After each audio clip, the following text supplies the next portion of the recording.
Mwasibu anaweza kaenda wa Yanga kwenda kuhakiki mahesabu yao pale TFF. Walikuwa wanakatwa vipi, waliomba vipi kukatwa, na je kama kuna deni wanadaiwa wao ama wao wanadai, wataenda kuhakiki leo. Kimahesabu ni mambo ya kawaida. Huwa watu wanafanya hivyo. Lakini naona kama jambo limekuwa kubwa na vilabu kusaidiwa na TFF na bodi hawajaanza leo vilabu kuomba. Sio Yanga, sio Simba, sio na vilabu vingine. Wamekuwa wanakwama, wanaomba, baadaye wanakuja wanakatwa kwenye viingilio, kwenye udhamini kama hivi.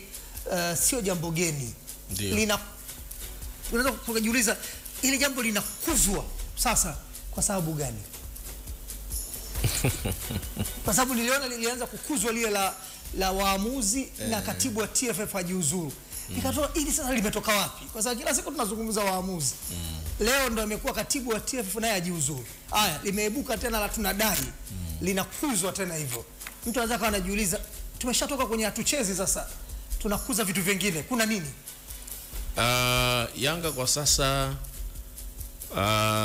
wameamua kujidhatiti kuonesha kwamba kuna mapungufu kwenye bodi ya ligi na TFF kwa namna yoyote ile, ili kugongelea msumari hoja zao za kwamba hawana imani na watendaji hao, na kugongelea msumari kwamba hoja yao ya wachezi ionekane ina nguvu kwa sababu ya watu ambao wanasimamia mpira wao wanaona wana mapungufu. Kwa hiyo ndio hiko ambacho unakiona Brazak Majid.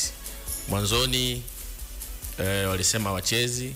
Hoja ya msingi ni kwamba kanuni zilikiukwa kwenye utaratibu wa kuahirisha mechi ya Machi 8. Ndio. Moja, kwa sababu ile imekiukwa, basi wanaohusika na bodi ya ligi, kamati ya usimamizi ivunjwe, CEO wa bodi ya ligi ajiuzuru. Lakini kwa sababu wanataka kuonesha madhaifu ya TFF mengine, wametoka pale kwenye mechi, wameenda hoja ya nje ya mechi kwamba Kidau, katibu mkuu wa TFF, na yeye ajiuzuru. Then kwa msimu unaokuja bodi iwe huru.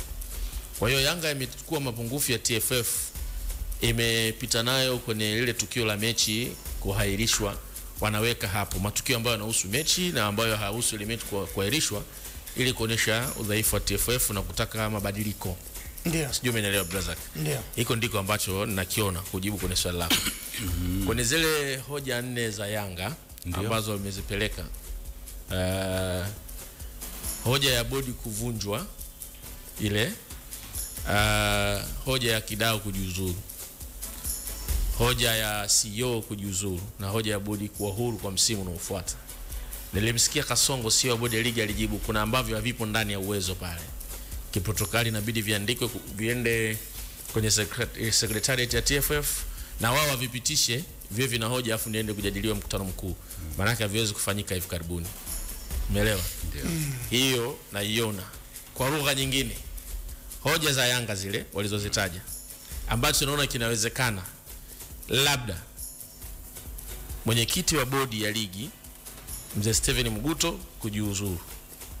Lakini vingine vyote vilivyobaki naona hivyo sio vya kuwezekana leo wala kesho. Labda itokee surprise tu, Kidau aachie kwa hoja iliyoelekezwa kwamba waamuzi wanaripoti kwake, jambo ambalo nilifuatilia jana nikaona lina utofauti kwenye hilo.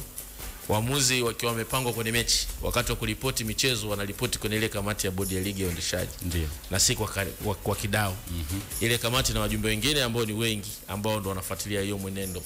Kwa hiyo kwa Yanga nadhani hoja zao zingejikita kwenye ile sababu yao ya msingi, kanuni ilikiukwa, kuahirishwa mechi, wabaki pale, washikilie pale, then bodi waambie. Lakini kwa sababu bodi iliwaita, ndio na wakaa kikao, nimeona kuna vitu ambavyo bodi na wenyewe wametuonesha wana shida. Unajua miezi imetimia 3 na siku 4. Swala la dabi halijapata suluhu. Sawa Bisai. Wakati mchezo unakaribia, bodi ndio wamewaita Yanga kusikiliza matakwa. Ikiwa too late. Muda ulikuwepo wao kuwaita kusikiliza kama wanaamini walikosea, na kama wanaamini Yanga wanaweza wakaleta vitu afu wakawasuluhisha, then mechi ichezwe. Kwa mpaka hapo washatuonesha ni kana kwamba wanakiri walikosea, hivyo wanataka suluhu na Yanga.